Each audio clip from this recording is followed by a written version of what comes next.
Welcome back, my name is LastKnownMeal and today we're going to talk about Gothic 1 Remake. So yesterday we got some alleged news on Reddit that THQ Barcelona talked about Gothic 1 changes, and there was a certain post on the official Reddit about that. And I've seen a lot of websites, take this information as true. Now some of those things are not confirmed, but hopefully some are. And the one that is not yet discarded is the most important one, so let's go. Number 1.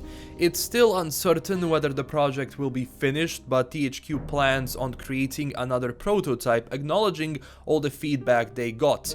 Reception of that one will probably pivot on their commitment to the full game. Number 2. Combat system will be changed, as it was the most criticized thing. This wasn't confirmed at all, but it doesn't mean they won't change it or work on it. Number 3. Graphics will be changed. Many people commented that it's too bright and colorful.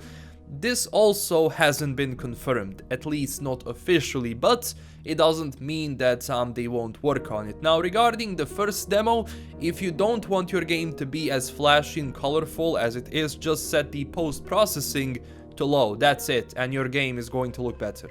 Number 4. Scene with Bullet will be back and no snappers in that region. Again, not confirmed at all. Now, I am kind of sad that you don't have Bullet, hitting you in the face at the beginning of the video. So, I don't know, on that end, this new intro they have, the pacing is off. The pacing is very much off, but they are onto something here, and I believe expanding the first, area is definitely crucial for the beginning of the game, especially how fast in Gothic 1 you actually go to the main area. But at the same time, I enjoy this region, but it needs some changes, especially when it comes to cutscenes and the pacing. Like, some of those things are completely unnecessary, but I'm glad they're actually giving more attention to that area because, in Gothic 1, it was kind of a smaller area, but it's understandable for the amount of money they had to create that game in the first place. And it was 2001. Now, these are the 3 things that were officially discarded, but again, these are some of the biggest issues in the demo, and it's understandable that if they want to give us a second demo, they will work on it. Now, even this idea of a second demo is not confirmed or denied yet. The rest of the news are that THQ Barcelona is not collaborating with Piranha Bytes on this. They are working on separate projects, and to be honest, Bjorn Pankratz is the only original Gothic member currently working in Piranha Bytes. The only one. Also, there were discussions if the original music will be back. As this Reddit post says, THQ has rights to the music, and technically they could use it, because everything that belongs to Piranha Bytes now belongs to THQ Nordic.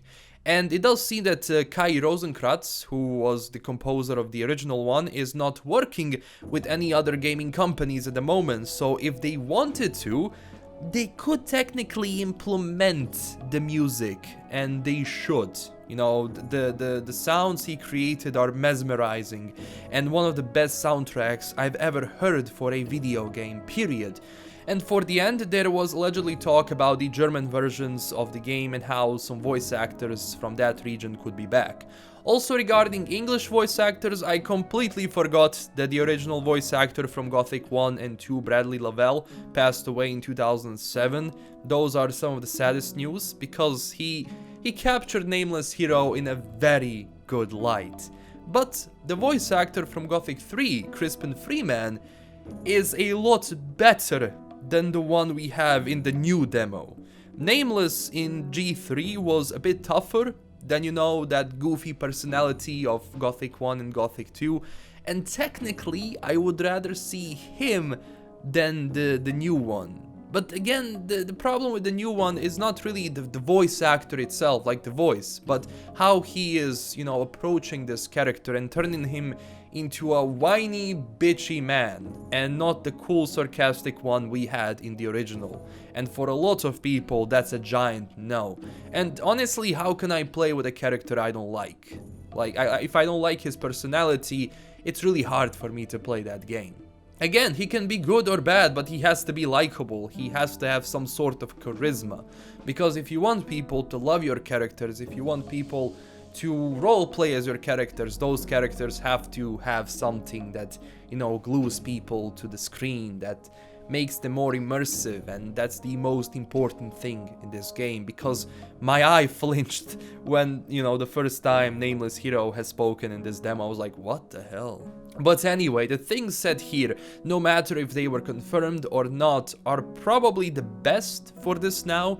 It's best to work on another demo, could be in the same area just with those changes, and with that feedback taken from the second demo, they could work on a full game. I just hope that the support is strong enough for them to get the funding for a full game, because I know that a lot of people from that studio are very passionate about Gothic, and hopefully it does succeed in the end. I will report on this in the future. Be wary of the things you read online, some might be false, but subscribe if you want to be updated with the latest Gothic news and upcoming lore videos I'm planning. Also tell me down below what you think about this, and join our amazing community on Twitter and Discord. This is LKM signing out, and stay classy everyone. Bye bye.